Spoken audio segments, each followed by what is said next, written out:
जय हिंद। वैदिक एज के बारे में बातचीत हमने इससे पिछले सेशंस में खत्म कर दी थी। आज के सेशन से हम शुरू कर रहे हैं एक और नया चैप्टर। चैप्टर टाइटल्ड है the Mahajanapads of Indo Gangetic plains. एक ऐसा दौर आया जब इंडो गेंजेटिक प्लेन्स के अंदर फॉर्मेशन देखने को मिलेगा लंबे चौड़े महाजनपद्स का। इन महाजनपद्स की कहानी क्या रही है उस सब के बारे में इस चैप्टर में हम पढ़ेंगे, बातचीत करेंगे। आज के सेशन में सबसे पहले हम बात करेंगे बेसिक इंट्रोडक्शन के बारे में। ये जो 16 महाजनपद देखने को मिलते हैं, इनकी कहानी क्या रही है, इनकी बैकग्राउंड स्टोरी क्या है, उस सब के बारे में आज हम पढ़ेंगे, बातचीत करेंगे। और दूसरा, हम बात करेंगे इन 16 महाजनपद के डिटेल्स के बारे में। इन सभी टॉपिक्स के बारे में आज हम पढ़ेंगे, बातचीत करेंगे। देखो, शुरू करते हैं। इतना हमें ऑलरेडी पता है कि इंडियन सबकॉन्टिनेंट के अंदर first era of urbanisation Harappan civilisation के टाइम पे देखने को मिला। लेकिन जब हड़प्पन सिविलाइजेशन का डिक्लाइन हुआ तो एक लंबा चौड़ा फेज डी अर्बनाइजेशन का भी देखने को मिला। हड़प्पन सिविलाइजेशन के डिक्लाइन के लगभग 1000 साल के बाद इंडियन सबकॉन्टिनेंट के अंदर एक बार फिर से अर्बनाइजेशन देखने को मिला। और दोबारा ये जो अर्बनाइजेशन देखने को मिला, इसकी शुरुआत हुई लगभग 6th सेंचुरी बीसी में। ये जो 6th सेंचुरी बीसी में इंडियन सबकॉन्टिनेंट के अंदर दोबारा से अर्बनाइजेशन देखने को मिला, इसको बुलाया जाता है एरा ऑफ सेकंड अर्बनाइजेशन। बेहद simple. First phase of urbanisation Harappan civilisation के टाइम पे देखने को मिला, लेकिन हड़प्पन सिविलाइजेशन के डिक्लाइन के बाद एक लंबा चौड़ा फेज डी अर्बनाइजेशन का भी देखने को मिला। हड़प्पन सिविलाइजेशन के डिक्लाइन के लगभग 1000 साल के बाद 6th सेंचुरी बीसी में इंडियन सबकॉन्टिनेंट के अंदर शुरुआत हुई एरा ऑफ सेकंड अर्बनाइजेशन की। लेकिन ये जो एरा ऑफ सेकंड अर्बनाइजेशन देखने को मिलेगा, ये सिग्निफिकेंटली डिफरेंट होगा एरा ऑफ फर्स्ट अर्बनाइजेशन से। क्या डिफरेंसेस थे? एक तो जो फर्स्ट फेज ऑफ अर्बनाइजेशन देखने को मिलता है, जो फर्स्ट एरा ऑफ अर्बनाइजेशन देखने को मिलता है हड़प्पन सिविलाइजेशन में, वो देखने को मिलता है इंडस प्लेन्स वाले रीजन में, वो देखने को मिलता है नॉर्थ वेस्टर्न पंजाब में, वो देखने को मिलता है हरियाणा में, वो देखने को मिलता है वेस्टर्न यूपी में। लेकिन ये जो एरा ऑफ सेकंड अर्बनाइजेशन देखने को मिलेगा, ये इंडस प्लेन्स में देखने को नहीं मिलेगा। ये जो एरा ऑफ सेकंड अर्बनाइजेशन है, ये देखने को मिलेगा गंगा बेसिन वाले रीजन में। ये जो एरा ऑफ सेकंड अर्बनाइजेशन है, ये देखने को मिलेगा ईस्टर्न यूपी में और बिहार में। तो एक तो लोकेशन में शिफ्ट देखने को मिलेगा। First era of urbanisation Harappan civilisation, वो देखने को मिलता है इंडस प्लेन्स वाले रीजन में।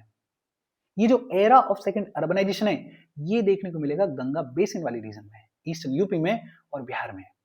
एक सवाल ये भी आता है कि ये जो एरा ऑफ सेकंड अर्बनाइजेशन है, ये गंगा बेसिन वाले रीजन में क्यों देखने को मिलता है? उसके दो रीजन है प्राइमरी। एक तो ये जो गंगा बेसिन वाला रीजन है, ये बेहद फर्टाइल रीजन है। एग्रीकल्चर इंपॉर्टेंट एक्टिविटी हो गई थी, और गंगा बेसिन वाला जो रीजन है वो बेहद फर्टाइल है, पानी की अवेलेबिलिटी बढ़िया है, और जो सॉइल है उसकी क्वालिटी भी बढ़िया है। और दूसरा, ये जो गंगा बेसिन वाला रीजन है, ये जो ईस्टर्न यूपी बिहार वाला रीजन है, it is closer to iron production centres.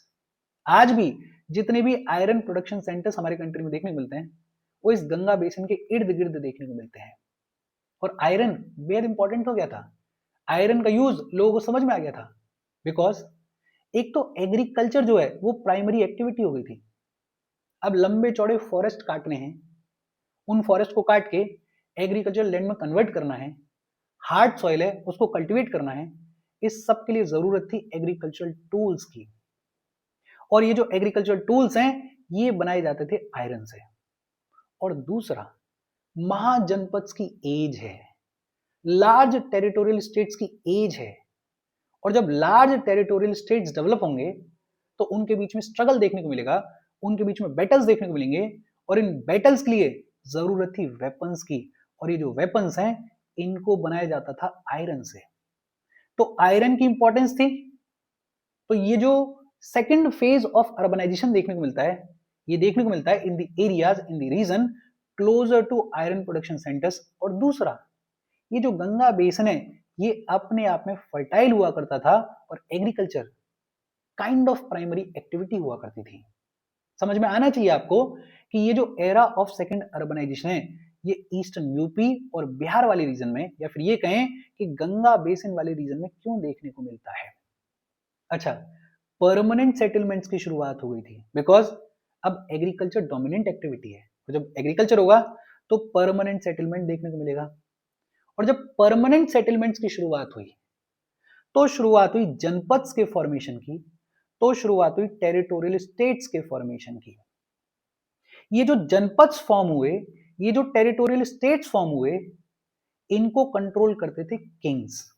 देखो सारी चीजें इंटरलिंक्ड है। गंगा बेसिन में ये जो एरा ऑफ सेकेंड अर्बनाइजेशन है ये क्यों देखने को मिल रहा है, बिकॉज गंगा बेसिन एक तो फर्टाइल है, एग्रीकल्चर बहुत इजीली यहाँ पे किया जा सकता है, एग्रीकल्चर की प्रोडक्टिविटी इस रीजन में अच्छी है। और दूसरा ये जो गंगा बेसिन है, ये जो ईस्टर्न यूपी है, बिहार वाला रीजन है, it is closer to iron production centres. फिर एग्रीकल्चर अगर प्राइमरी एक्टिविटी हो गई है, एग्रीकल्चर अगर डोमिनेंट एक्टिविटी हो गई है, तो परमानेंट सेटलमेंट्स देखने को मिलेंगे। और जब परमानेंट सेटलमेंट्स देखने को मिलेंगे तो डेवलपमेंट होगा जनपद का, तो डेवलपमेंट होगा टेरिटोरियल स्टेट्स का। अच्छा, बहुत सारे जनपद जो हैं, बहुत सारे टेरिटोरियल स्टेट्स जो हैं वो डेवलप हो रहे थे, लेकिन कुछ टेरिटोरियल स्टेट्स, कुछ जनपद ऐसे थे जो कि बहुत बड़े हो गए बिकॉज आयरन टूल्स हैं, वेपन्स हैं, जिसके पास में बेहतर मिलिट्री है, जिसके पास में बेहतर वेपन्स हैं, वो ज्यादा से ज्यादा टेरिटरी को कैप्चर करेगा।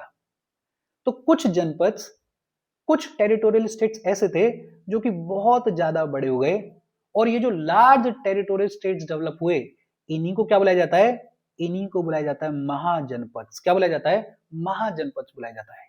नाम से ही क्लियर है, महाजनपद, बड़ा जनपद, लार्ज टेरिटोरियल स्टेट्स को क्या बुलाया गया, महाजनपद बुलाया गया।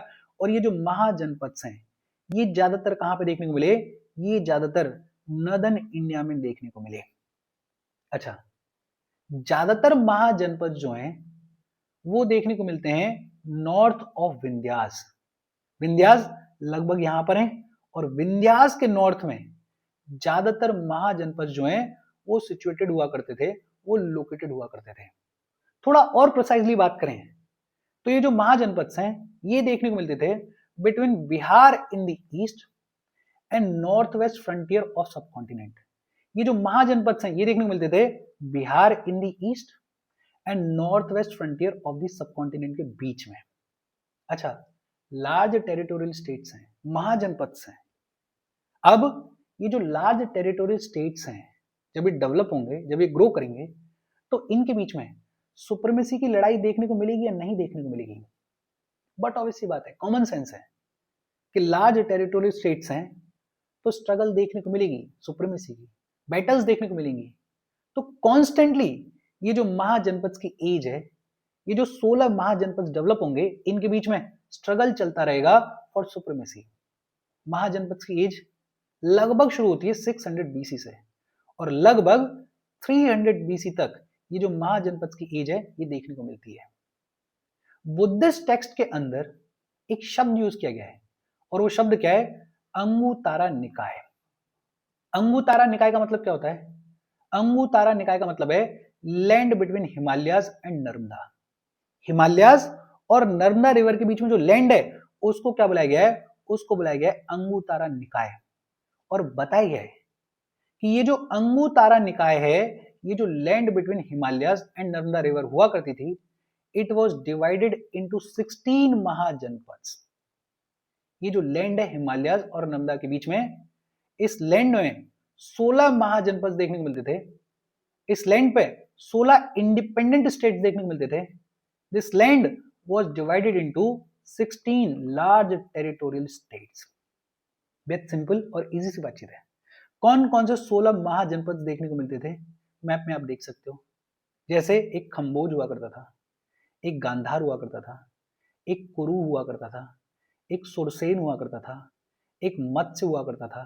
मत्स्य के नीचे देखोगे तो इधर अवंती है, अवंती के साइड में देखोगे तो इधर चेदी है, चेदी के ऊपर देखोगे तो इधर वत्स है, इधर देखोगे तो कौशल है, कौशल के साइड में देखोगे पांचाल है, कौशल के दूसरे वाली साइड में देखोगे तो मल्ला है, फिर नीचे काशी है, फिर one of the most powerful mahajanapada Magadh है।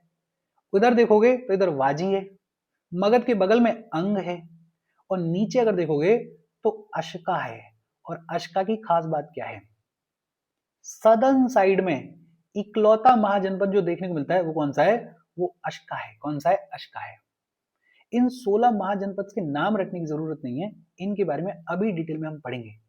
लेकिन ये जो बेसिक इंट्रोडक्शन है, इस बेसिक इंट्रोडक्शन की एक पिक्चर अपने दिमाग में बिठाओ। आपको समझ में आना चाहिए कि इंडियन सबकॉन्टिनेंट में first era of urbanisation Harappan civilisation के टाइम पे देखने को मिला।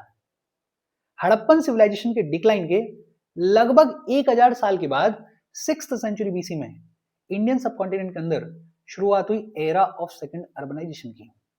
लेकिन ये जो एरा ऑफ सेकंड अर्बनाइजेशन है, ये देखने को मिला ईस्टर्न यूपी वाले रीजन में, बिहार वाले रीजन में, गंगा बेसिन वाले रीजन में।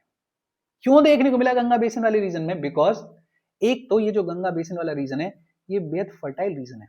दूसरा, it is closer to iron production centres. और क्योंकि एग्रीकल्चर डोमिनेंट एक्टिविटी हो गई थी, तो परमानेंट सेटलमेंट्स देखने को मिल रहे थे। और परमानेंट सेटलमेंट्स ने अल्टीमेटली फाउंडेशन रखी जनपद की, टेरिटोरियल स्टेट्स की। कुछ जनपद, कुछ टेरिटोरियल स्टेट्स ऐसे भी हुए जो कि बहुत बड़े हो गए। और ये जो लार्ज टेरिटोरियल स्टेट्स डेवलप हुए, इन्हीं को क्या बुलाया गया? इन्हीं को बुलाया गया महाजनपद। और ये जो महाजनपद हैं, ये ज्यादातर देखने को मिलते हैं नॉर्थ ऑफ विंध्यास। ये देखने को मिलते हैं between Bihar in the east and north west frontier of the subcontinent. इन महाजनपद के बीच में सुप्रीमेसी के लिए भी कांस्टेंट स्ट्रगल देखने को मिलेगा। इनफैक्ट बुद्धिस्ट टेक्स्ट के अंदर एक टर्म देखने को मिलता है, अंगुतारा निकाय। अंगुतारा निकाय is the land between Himalayas and Narmada. और बताया गया है कि ये जो अंगुतारा निकाय, ये जो लैंड हुआ करती थी हिमालयस और नर्मदा के बीच में, it was divided into 16 mahajanapadas. ये बेसिक पिक्चर साथ के साथ आपके दिमाग में बैठनी चाहिए, कुछ भी डिफिकल्ट नहीं है इसमें। होपफुली चीजें यहां तक आपको समझ में आई होंगी। हम आगे बढ़ें उससे पहले वीडियो पे लाइक के बटन को दबा दो। लाइक दबाना जरूरी है, बिकॉज यूट्यूब ऐसे ही फंक्शन करता है। जब आप वीडियो पे लाइक के बटन को दबाते हो तो यूट्यूब वीडियो को कंसिडर करता है और थोड़ा सा पुश कर देता है। तो लाइक का बटन दबा दो, शेयर कर दो अपने सोशल मीडिया हैंडल्स पे, व्हाट्सएप वगैरह पे अपने फ्रेंड्स को। जो भी लोग इसमें इंटरेस्टेड है, इससे रिलेटेड पढ़ाई कर रहे हैं, उनको शेयर कर दो। अगर चैनल को सब्सक्राइब नहीं किया है तो फॉर श्योर चैनल को सब्सक्राइब कर लो। और अगर आप केपेबल हो, हेल्प करना चाहते हो, तो आप हमें हेल्प कर सकते हो by clicking on the join button, या फिर आप कंट्रीब्यूट भी कर सकते हो क्यूआर कोड को स्कैन करके। अच्छा, बेसिक इंट्रोडक्शन होपफुली आपको समझ में आया होगा। अभी हम बात कर रहे थे कि 16 महाजनपद देखने को मिलते हैं। ये जो 16 महाजनपद हैं, इनके बारे में एक एक करके पढ़ लेते हैं। सबसे पहले बात की गई है अंग के बारे में। ये जो अंग है, ये कहां देखने को मिलता था? जो मॉडर्न डे डिस्ट्रिक्ट्स हैं बिहार के अंदर, मुगेर नाम की और भागलपुर नाम की, इन डिस्ट्रिक्ट्स वाले रीजन में अंग नाम का महाजनपद देखने को मिलता था। ये जो अंग नाम का महाजनपद हुआ करता था, इसकी कैपिटल क्या थी? इसकी कैपिटल थी चंपा। कैपिटल क्या हुआ करती थी? कैपिटल हुआ करती थी चंपा। और ये जो कैपिटल है, ये लोकेटेड होती थी गंगा और चंपा रिवर के कॉन्फ्लुएंस पे। गंगा और चंपा रिवर के कॉन्फ्लुएंस पे लोकेटेड हुआ करती थी चंपा। तो अंग नाम का महाजनपद, इसकी कैपिटल चंपा। और ये जो चंपा नाम की कैपिटल है, it was a important commercial centre for trade. भाई गंगा और चंपा रिवर के कॉन्फ्लुएंस पे लोकेटेड है, तो आप समझ सकते हो कि ट्रेड के लिए बड़ा ही इंपॉर्टेंट कमर्शियल सेंटर हुआ करता था चंपा। इनफैक्ट जानकारी मिलती है कि ये जो चंपा नाम की जगह है, यहां से मर्चेंट्स जो हैं वो जाया करते थे स्वर्ण भूमि तक। और स्वर्ण भूमि, ये जो टर्म है, ये टर्म यूज किया गया साउथ ईस्ट एशिया वाले रीजन के लिए। तो ये भी अपने आप में इंपॉर्टेंट है। क्या पता कभी किसी एग्जाम में पूछ लें कि स्वर्ण भूमि, ये जो टर्म है, ये किस रीजन के लिए देखने को मिलता है? साउथ ईस्ट एशिया के लिए देखने को मिलता है। फिर दूसरा महाजनपद काशी। और ये जो काशी नाम का महाजनपद हुआ करता था, इसकी कैपिटल हुआ करती थी वाराणसी। कैपिटल क्या हुआ करती थी? कैपिटल हुआ करती थी वाराणसी। ये जो काशी नाम का महाजनपद है, इसको इवेंचुअली कौशल कैप्चर कर लेंगे। कौशल नाम का एक जो और महाजनपद हुआ, वो इसको कैप्चर कर लेंगे। तीसरा महाजनपद है कौशल। ये जो कौशल नाम का महाजनपद है, ये प्रेजेंट डे ईस्टर्न यूपी में देखने को मिलता था। इनफैक्ट कौशल के अंदर ही अयोध्या वाला जो रीजन है वो भी देखने को मिलता था। अच्छा, ये जो कौशल नाम का महाजनपद है, इसको सरयू रिवर जो है वो 2 पार्ट्स में डिवाइड करती थी। कौशल नाम का जो महाजनपद है, इसको सरयू रिवर 2 पार्ट्स में डिवाइड करती थी। जो नदन पार्ट होता था उसकी कैपिटल होती थी शर्वस्ती, और जो सदन पार्ट होता था उसकी कैपिटल होती थी कुशावती। शर्वस्ती और कुशावती, बेसिकली नदन पार्ट की कैपिटल शर्वस्ती और सदन पार्ट की कैपिटल कुशावती। अच्छा, ये जो कौशल नाम का महाजनपद हुआ करता था, इसमें एक राजा हुए प्रसन्नजीत, और इनकी इंपॉर्टेंस क्या है? प्रसन्नजीत जो है वो बुद्धा के कंटेम्पररी थे, या फिर ये कहें कि बुद्धा इनके कंटेम्पररी थे। तो एक इंपॉर्टेंट चीज कि प्रसन्नजीत जो है वो बुद्धा के कंटेम्पररी थे। अच्छा, the tribal republic of Sakya of Kapilavastu included Lumbini. ये जो कौशल नाम का रीजन है, इसमें ये जो शाक्य ट्राइबल ग्रुप हुआ करता था ये भी इंक्लूडेड था। और आपको पता है कि जो शाक्य ट्राइबल ग्रुप है, ट्राइबल रिपब्लिक है, इसमें एक जगह होती थी Lumbini, and Lumbini was the birth place of Gautam Buddha. Lumbini is the birth place of Gautam Buddha. तो लुम्बिनी जो है वो भी इसी कौशल का पार्ट हुआ करता था। कौशल इस महाजनपद को सरयू रिवर 2 पार्ट्स में डिवाइड करती थी। नदन पार्ट की कैपिटल क्या होती थी? सरवस्ती, और सदन पार्ट की कैपिटल क्या होती थी? कुशावती। इस कौशल नाम के महाजनपद में एक फेमस राजा हुए प्रसन्नजीत, और प्रसन्नजीत जो है वो बुद्धा के कंटेम्पररी थे। फिर चौथा महाजनपद है वाजी, और वाजी जो है वो देखने को मिलता था गंगा के नॉर्थ में। गंगा के नॉर्थ में देखने को मिलता था वाजी। बेसिकली बाजी के अंदर 8-9 क्लेन्स की कॉन्फेडरेसी देखने को मिलती थी। 8-9 क्लेन्स देखने को मिलती थी वाजी के अंदर। जैसे एक लिच्छवी क्लेन देखने को मिलती थी। ये जो लिच्छवी क्लेन होती थी, इसकी कैपिटल कहां पे थी? इसकी कैपिटल वैशाली में थी। एक विदेहन क्लेन देखने को मिलती थी। ये जो विदेहन क्लेन थी, इसकी कैपिटल कहां पे थी? इसकी कैपिटल मिथिला में थी। एक जंत्रिका क्लेन देखने को मिलती थी। जंत्रिका क्लेन अपने आप में इंपॉर्टेंट है, बिकॉज महावीर जो हैं वो इस जंत्रिका क्लेन को बिलोंग करते थे। और ये जो जंत्रिका क्लेन है ये कुंदापुरा में देखने को मिलती थी। और एक वाजी क्लेन देखने को मिलती थी, जो कि इनमें से सबसे पावरफुल हुआ करती थी। उसकी कैपिटल कहां होती थी? उसकी कैपिटल वैशाली में हुआ करती थी। तो बाजी, ये जो महाजनपद है, इसके अंदर 8-9 क्लेन्स देखने को मिलते थे, और कैपिटल कहां पे थी? वैशाली में कैपिटल देखने को मिलती थी।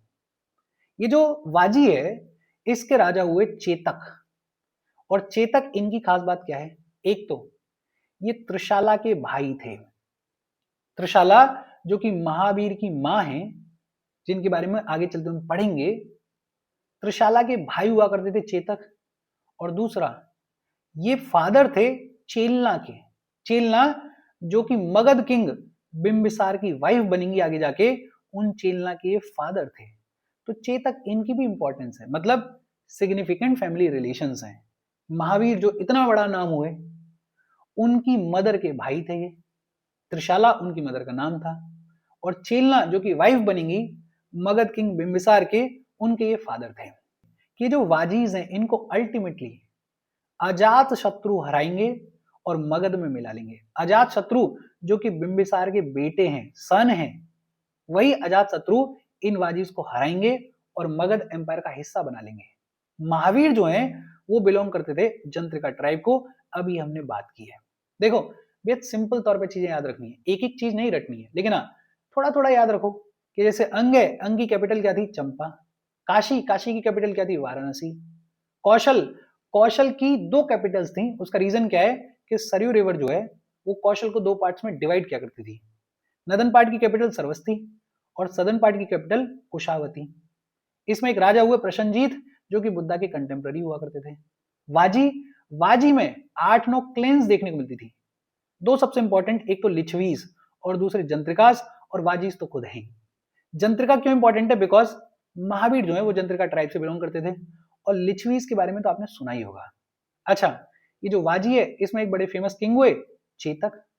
चेतक फेमस क्यों है? बिकॉज इनके बड़े सिग्निफिकेंट फैमिली रिलेशंस देखने को मिलते हैं। फिर बाजी के बाद जो 5वां महाजनपद देखने को मिलता है वो है मल्ल। और ये जो मल्ल नाम का महाजनपद है, इसकी कैपिटल कुशीनारा और पावा में हुआ करती थी। मल्ल, इसकी कैपिटल कहां पे देखने को मिलती है? कुशीनारा और पावा में देखने को मिलती है। और ये दोनों ही जगह बड़ी इंपॉर्टेंट है बुद्धिज्म में, बिकॉज बुद्धा ने जो अपना लास्ट मील लिया, बीमार होने से पहले बुद्धा ने जो अपना लास्ट मील लिया, लास्ट खाना खाया, वो कहां पे खाया? पावा में खाया। और बुद्धा पास अवे, बुद्धा ने महापरिनिर्वाणा को कहां पे अटेन किया? कुशीनगर में किया। तो ये दोनों ही जगह बुद्धिज्म के लिए बेहद इंपॉर्टेंट है। फिर अगला महाजनपद है चेदी। चेदी, चेदी जो है वो आज का जो बुंदेलखंड वाला ईस्टर्न पार्ट है, उस रीजन में देखने को मिलता था। और ये जो चेदी नाम का महाजनपद है, इसकी कैपिटल क्या हुआ करती थी? इसकी कैपिटल शुक्तिमाती हुआ करती थी। कैपिटल क्या हुआ करती थी? शुक्तिमाती वाज द कैपिटल ऑफ चेदी। ये जो चेदी महाजनपद है, इसमें एक राजा हुए शिशुपाल। भगवान कृष्ण की कहानियों में आपने शिशुपाल का नाम सुना होगा। शिशुपाल जो है वो मगध के जरासंध के अलाय थे और दुर्योधन के अलाय थे। शिशुपाल जो है वो वासुदेव कृष्ण के राइवल थे और वासुदेव कृष्ण के जो अंकल थे उनके बेटे थे। बेसिकली भगवान कृष्ण के कजन थे शिशुपाल। और अल्टीमेटली शिशुपाल को भगवान कृष्ण ने ही मारा था। जो 100 गालियों वाली कहानी है, 100 अब्यूजेस माफ करने वाली कहानी है, वो इन्हीं से एसोसिएटेड है। होपफुली आपको पता होगी। पता है तो अच्छी बात है, नहीं पता है तो फिर पता कर लेना, बिकॉज इतनी सिग्निफिकेंट एग्जाम के पॉइंट ऑफ व्यू से नहीं है। बाकी हाँ, हमारे लिटरेचर के हिसाब से कृष्ण की जो कहानी है भगवान की, उनकी कहानी के हिसाब से बड़ी इंपॉर्टेंट कहानी है इनकी। अच्छा, फिर इसके बाद अगला महाजनपद वत्स देखने को मिलता है। और ये जो वत्स नाम का महाजनपद देखने को मिलता है, ये देखने को मिलता था रिवर यमुना के किनारे पे। और वत्स जो है वो अपने फाइन कॉटन टेक्सटाइल के लिए जाना जाता था। वत्स की कैपिटल क्या हुआ करती थी? Kaushambi was the capital of Vatsa. और कौशाम्बी जो है वो गंगा और यमुना के कॉन्फ्लुएंसेस पे लोकेटेड हुआ करती थी। जहां पे गंगा और यमुना मिलती है, वहां पे कौशाम्बी जो है वो देखने को मिलती थी, लोकेटेड हुआ करती थी। ये जो वत्स नाम का महाजनपद है, इसमें एक राजा हुए उदयन। और उदयन अपने आप में बेहद इंपॉर्टेंट राजा हैं। 3 संस्कृत के ड्रामाज हैं। एक का नाम है स्वप्न वसवा दत्ता। स्वप्न वसवा दत्ता को लिखा है भाषा ने। फिर एक है प्रिय दर्शिका और रत्नावली, इन दोनों को लिखा है हर्षा ने। ये जो 3 संस्कृत के ड्रामाज हैं, इन तीनों के हीरो कौन है? उदयन हीरो हैं। अब 2 चीजें इंपॉर्टेंट हो गई। एक तो स्वप्न वसवा दत्ता किसने लिखा है? भाषा ने लिखा है। प्रिय दर्शिका और रत्नावली को किसने लिखा है? हर्षा ने लिखा है। और इन तीनों ही संस्कृत ड्रामाज में हीरो कौन है? उदयन है। और उदयन जो है वो वत्स महाजनपद के राजा हुआ करते थे। इनफैक्ट उदयन और वसवा दत्ता जो कि प्रद्योत की बेटी हुआ करती थी। प्रद्योत जो है वो अवंती के राजा हुआ करते थे। प्रद्योत जो है वो अवंती महाजनपद के राजा हुआ करते थे। उनकी बेटी थी वसवा दत्ता। वसवा दत्ता और उदयन के बीच में जो लव अफेयर है वो बड़ा ही सिग्निफिकेंट है, वो बड़ा ही चर्चित है, रहता है डिबेट में। मतलब इसके बारे में खूब सारी बातचीत होती है। और इस लव अफेयर की वजह से ही उदयन और प्रद्योत के बीच में दुश्मनी भी देखने को मिलेगी। तो एक लंबी चौड़ी कहानी है ये। वत्स की कैपिटल कौशाम्बी हुआ करती थी। इसके एक सिग्निफिकेंट राजा उदयन। सिग्निफिकेंट क्यों है? बिकॉज स्वप्न वसवा दत्ता, प्रिय दर्शिका और रत्नावली, ये जो 3 संस्कृत ड्रामाज हैं, इन तीनों के हीरो कौन है? उदयन है। फिर अगला महाजनपद है कुरु। और कुरु जो है वो वेस्टर्न यूपी में देखने को मिलता था। और कुरु की कैपिटल क्या हुआ करती थी? इंद्रप्रस्थ। कुरु की कैपिटल क्या हुआ करती थी? इंद्रप्रस्थ। महाभारत में जो कॉन्फ्लिक्ट की बात होती है, वो कॉन्फ्लिक्ट इसी कुरु महाजनपद से रिलेटेड है। फिर अगला महाजनपद है मत्स्य। और ये जो मत्स्य नाम का महाजनपद है, ये देखने को मिलता था राजस्थान के जयपुर, अलवर और भरतपुर वाले रीजन में। जो ईस्टर्न राजस्थान है, उधर अलवर, भरतपुर और जयपुर देखने को मिलता है। वहां पे जो महाजनपद देखने को मिलता था उसको मत्स्य बुलाया जाता है। ये जो मत्स्य नाम का महाजनपद है, इसकी कैपिटल हुआ करती थी विराटनगर। जो मॉडर्न बैराट वाला रीजन है, वहां पे Viratnagar was the capital of Matsya. और ये जो मत्स्य महाजनपद है इसके फाउंडर कौन है? इसके फाउंडर है विराट। कौन है फाउंडर? विराट फाउंडर है। देखो अब 3-4 चीजें याद रखो। एक तो ये जो मल्ल नाम का महाजनपद है इसकी जो कैपिटल है वो इंपॉर्टेंट है। क्यों? क्योंकि बुद्ध ने अपना जो लास्ट मील है वो कहां पे लिया? पावा में लिया, और महापरिनिर्वाणा कहां पे अटेन किया? कुशीनगर में किया। चेदी, चेदी में शिशुपाल का नाम याद रख लो, हालांकि उतना इंपॉर्टेंट है नहीं। वत्स की अगर बात करें तो वत्स की कैपिटल कौशाम्बी हुआ करती थी। और इंपॉर्टेंट क्यों है? इंपॉर्टेंट है उदयन की वजह से, बिकॉज 3 संस्कृत के ड्रामाज, स्वप्न वसवा दत्ता जिसको भाषा ने लिखा, प्रियदर्शिका और रत्नावली जिसको हर्षा ने लिखा, इन तीनों संस्कृत ड्रामास के हीरो कौन है? उदयन है। कुरु कैपिटल हुआ करती थी इंद्रप्रस्थ, और आपको पता है कि महाभारत की जो बैटल है उसमें इसी कुरु के बारे में बात की गई है। मत्स्य, मत्स्य की कैपिटल हुआ करती थी विराटनगर।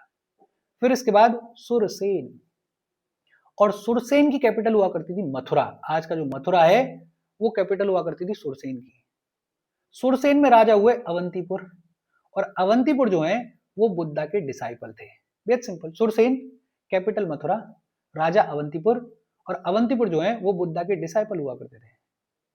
फिर किंगडम हुआ अवंती, जो कि सेंट्रल मालवा वाले रीजन में देखने को मिलता था। अच्छा, मैं ये उम्मीद कर रहा हूँ कि सेंट्रल मालवा कहाँ है, ये सारी लोकेशंस आपको पता होंगी, और अगर नहीं पता है तो जो एनसीईआरटी ज्योग्राफी वाले सेशंस हैं उनको देखो, कहीं ना कहीं उनके बारे में, सबके बारे में बात हुई है। अवंती आज के सेंट्रल मालवा वाले रीजन में देखने को मिलता था। ये जो अवंती नाम का महाजनपद है इसको विंध्यास जो है वो 2 में डिवाइड करते थे। बेसिकली विंध्यास आधा हिस्सा ऊपर आधा हिस्सा नीचे हुआ करता था अवंती का। नॉर्थ अवंती उज्जैन, और साउथ अवंती महिष्मति।